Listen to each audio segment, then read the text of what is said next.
Hey YouTube, this is Nikon Canon 96. This is the review on the Tamron 28-200mm lens with the Nikon N60, but that's not going to have to do with the video or anything. So first off, I'll show you the inside. There it is, 28. If I can just get that right there. Scoot all the way up. Here it is. So there you go. You can see I have a flower petal lens hood. I'm not sure, I bought this off of eBay, so I'm not sure if that comes with it, but mine did, so there you go. There's some pros and some cons about this lens. First, let's get with the pros. The 28-200mm lens is actually, you might not think it's very good with, if you're like a professional camera user who is using like 500mm telephotos and, you know, zooming in really far and, oh my god, it's so cheap and whatever. Yeah, no, not really. It's actually really good if you want to keep a small lens around. This is extremely small for such a huge, like, its range is incredible, and the size, right there, it's amazingly small. An 1855mm lens is probably ending like right here, so don't worry about size and everything. It's so compact, it's like perfect. Nice wide angle and everything, and it's beautiful. It's a great lens. Also, some people might be worried, you know, they have a D40 or D50, D60, D70, D80, you know. All of those lenses, they should all start with 18mm, and this starts with 28mm. And they'll be like, oh, you know, I want the extra millimeters so I can zoom out more. Yeah, it's probably not going to be a problem, because if I zoomed in from like 18mm to 28mm, you wouldn't even, like, it's not that much of a difference. Like, it's hardly anything. It's not going to really affect you unless you're in a very small, compact room with, like, no space and you're just trying to take a picture. But not many people, I don't know what situation you have to be in to take, like, a picture in a crowded room. Museums, they're fine. Houses, in your house, that's fine. Outside, you have plenty of space, you know. I don't really know. That's not going to really affect you anyway, because it's only like 10mm, not that much of a big deal. Let's get to the cons now. Let me just put the lens hood back on.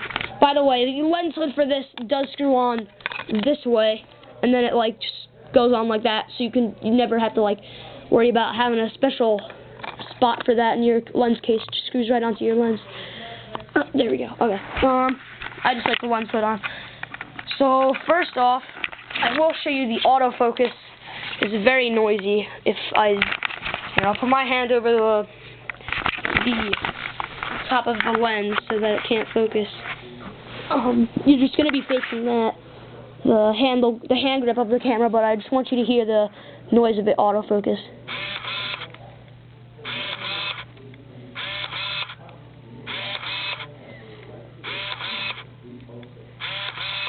Now, I'm sorry about that light. That was just the Nikon's light flashing because of the error and whatever, because there's a low light.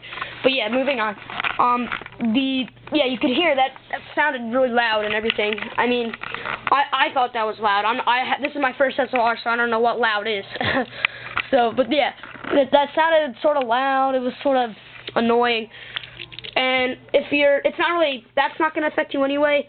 If you're in unless you're in a quiet environment where everyone can hear and be like, you know, shut that thing off, you know. Not that that really matters or anything, but yeah, you should definitely look into the noise quality and whatever. So, you know, you don't want to disturb everyone being like, oh, it's a really noisy camera, you know. I don't know. So, it is noisy. I will say that. But, oh, I have to show you the lens fully zoomed out. Just pull the camera out. Okay. Alright, here we are, 28. That's 35, 50, 70, 100, 135, 200. So you can see it's got a very big range. I'll go back down. There's 200, 35, 135, 100, 70, 50, 35, 28. So there it is. I'll leave it fully extended so you can see that, since you didn't get to see that the whole video. But I will, in general, it's probably good. It's definitely a good deal. If you are more professional, go for the 28-300, or if you're like that person that has the phobia when they can't stand having the loss of extra 10 millimeters for the 18, then you can get an 18-200. So yeah, this is my lens, 28-200. If you're more professional and want the extra space, go for the 28-300. You want the 18, you want the extra 10 millimeters, go for the 18-200. I'm not sure if there's an 18-300, but that'd probably be the ultimate one. But there you go. There's the Tamron 28-200 millimeter autofocus lens on a Nikon N60 film SLR. By the way, please check out my other videos if you would. I have a Nikon N60 review and the frames per second of it, and upcoming will be the Nikon D70 review and D70 frames per second, and probably the review on those lenses also. So thank you very much for watching this video and taking your time, and I'm glad I could help you all out. Thank you very much.